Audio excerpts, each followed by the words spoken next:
Forget about Kylian Mbappé, forget about the endless depth in their squad. The French national team has a fatal tactical flaw heading into the 2026 World Cup, and almost nobody is talking about it.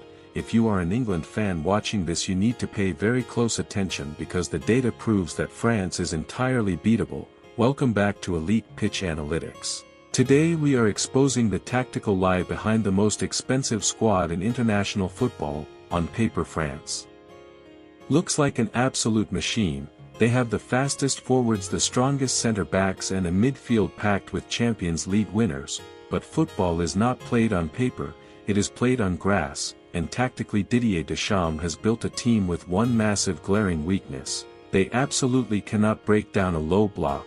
For the last 8 years France has relied heavily on transition football. They sit back, absorb pressure, and then use the nuclear pace of Mbappe to destroy teams on the counter-attack. It is brutal and it is effective, but there is a massive problem here. What happens when the opponent refuses to attack? We have seen this exact scenario in recent tournaments. When smaller teams sit deep and put 10 men behind the ball, the French tactical system completely breaks down. Look at their shocking struggles in recent international fixtures where they looked completely toothless in possession. They rely entirely on moments of individual brilliance because they lack the creative lock pick in the center of the pitch. They do not have a prime Paul Pogba pinging 60-yard diagonal passes to stretch the defense. They do not have a prime Antoine Griezmann operating between the lines with absolute freedom to dictate the tempo. Instead, they have a midfield built entirely of physical destroyers. Players like Aurélien Tchouameni and Eduardo Camavinga and Youssouf Fofana are incredible athletes, but they are not pure playmakers. When forced to hold 70% possession and break down a stubborn defense, France resorts to endless sideways passing and desperate crosses into the penalty box. The underlying data shows their expected goals drop massively when they are forced to dominate the ball against a highly structured defense. Every single time they face a well-organized mid-block, they end up passing the ball back to William Saliba and Dayot Upamecano, hoping for a miracle. But top-tier international teams have finally figured out this predictable pattern. You can simply double-team Kylian Mbappé on the left wing and completely nullify their primary attacking threat. If there is no space behind your defensive line, then Mbappé has nowhere to run, and without that explosive speed, France looks completely lost and out of ideas. To make matters worse, they no longer have Olivier Giroud to act as the ultimate target man. Attackers like Randal Kolo Muani and Marcus Thuram are runners, not elite link-up players, so when the defense drops deep, those forwards completely disappear from the game. Add to this the inconsistency of Ousmane Dembélé on the right wing, who constantly wastes possession with poor decision-making in the final third. It creates a completely disjointed attack that lacks any real tactical harmony.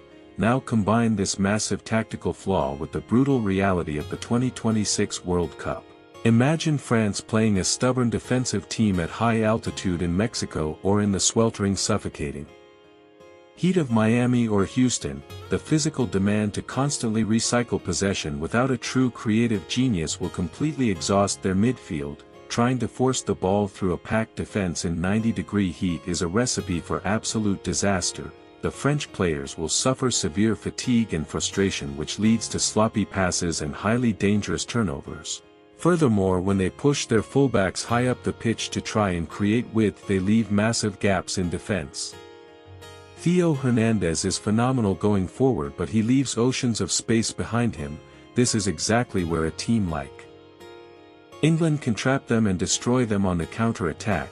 If England, or any top-tier nation, meets France in the knockout stages, the blueprint is incredibly obvious and the tactical setup is already proven. You simply surrender the ball and let France have empty possession in their own half. You deploy Declan Rice to cut off the central passing lanes and let Jude Bellingham disrupt their rhythm. You deny the space behind your defense and force France to beat you with pure creativity instead of speed. When France inevitably loses the ball, you exploit the massive spaces left behind their attacking fullbacks with the pace of Bukayo Saka or Phil Foden. You make them play a slow passing game that they are simply not built for. If you do that, the machine breaks and the frustration builds, and they will inevitably make a critical mistake. France might have the most expensive squad in the world, but tactical intelligence will always beat raw pace in the biggest moments. This fatal flaw has been hiding in plain sight, and the 2026 World Cup will be the tournament where it finally destroys them. Do you think France will choke on the biggest stage and fail to reach the final? Let me know your tactical predictions in the comments below, and if you want more brutal football truths and elite tactical breakdowns, make sure you subscribe to Elite Pitch Analytics right now.